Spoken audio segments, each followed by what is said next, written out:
Someone I share office with happened, we were talking about it today, about the statue, and should it be removed or shouldn't it be removed? And I asked the question to the person. I said, do you have a sister? He said, yeah. I said, if someone was to snatch your sister from her home in the night, rape her, beat her, if someone was to leave her for dead, kill her, lynch her, would you want a statue of that person on your front lawn? And he said, hell no. So why would we want this on our front lawn? It needs to go, period. It needs to go. Some people say destroy it. You can't destroy history. Whether you destroy this thing or not, history remains. And you can't destroy history. So history museums were created to have ornaments of history placed there. This is not history. I mean, this is not a museum. Every time we walk by, if our kids ask us what that is, it represents Jim Crow, the worst time, one of the worst eras in American history for African Americans. You have the lynching, white supremacy, and so on and so forth. So my question to those people who disagree would be, if your daughter was snatched from her home, raped, hung, killed, would you want the statue of the person on your front lawn? And I'm gonna leave you with that. Thank you. It was a beautiful day. Today, people of all colors came out to fight symbols of oppression. And it's beautiful to see people that are not only people of color come together and stand against something that is a symbol of our oppression. We don't just need people that look like me to stand up for this fight. We also need other people to stand up with us. It's not an issue of black and white. It's an issue of what's wrong and what's right.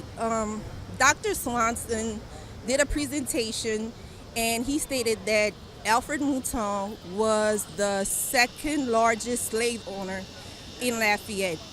So with that fact being told, I don't think that we should have this symbol, again, of oppression in this city.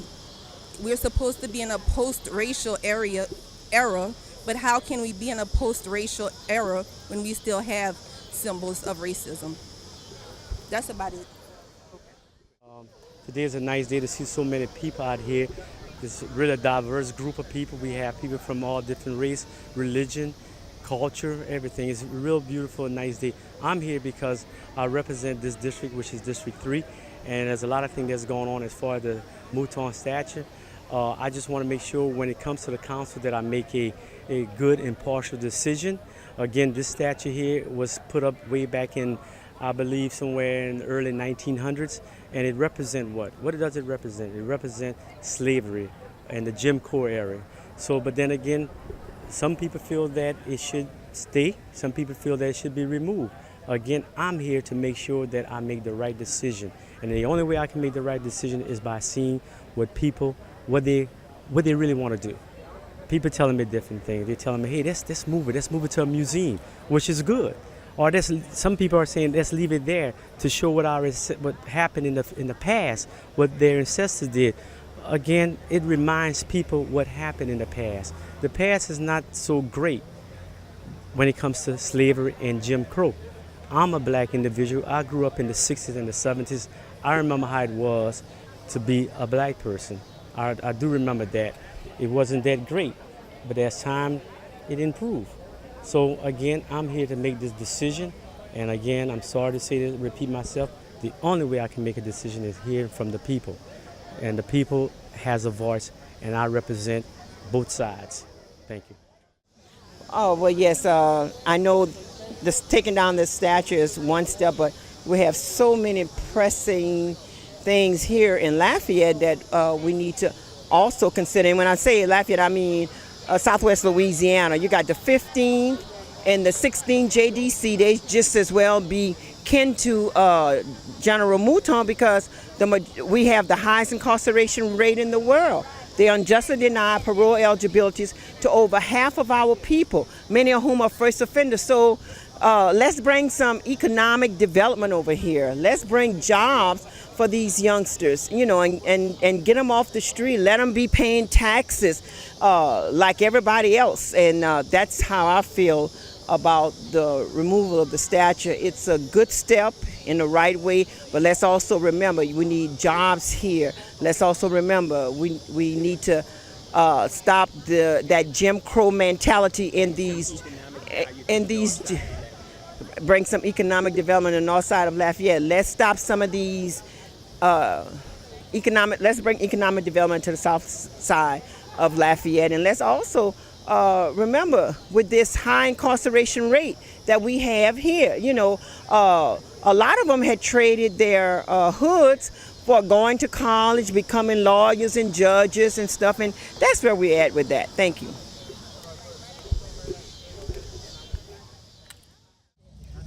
We're here at the General Alfred Mouton statue to take a stand because this statue must come down. And too many of our ancestors fought, they bled, they marched, and they died. And for this man's statue to be standing here, we have some unfinished business. As I said at the rally earlier, when I moved to Lafayette, there was a show on television called The Klan in Acadiana. Well, we got the Klan to leave Lafayette because we marched together, we came together, black and white, we pulled together. And this is a moment for us, as Martin Luther King said, the ultimate measure of a man is not where he stands in times of comfort and convenience, but in times of challenge and controversy. This is a time of challenge. You either hot or cold, but you can't be lukewarm. We want you to lend your prayers, lend your support, lend your influence. Call the members of our city council. And I'm so glad that Council Member Patrick Lewis is right here. He's taking a stand. And if all we need is 5 votes to get this monument moved and put into a museum. But we need your help, we need your prayers, we need your support, but we shall overcome. Thank you very much. I mean, I do. But I guess I'm not that into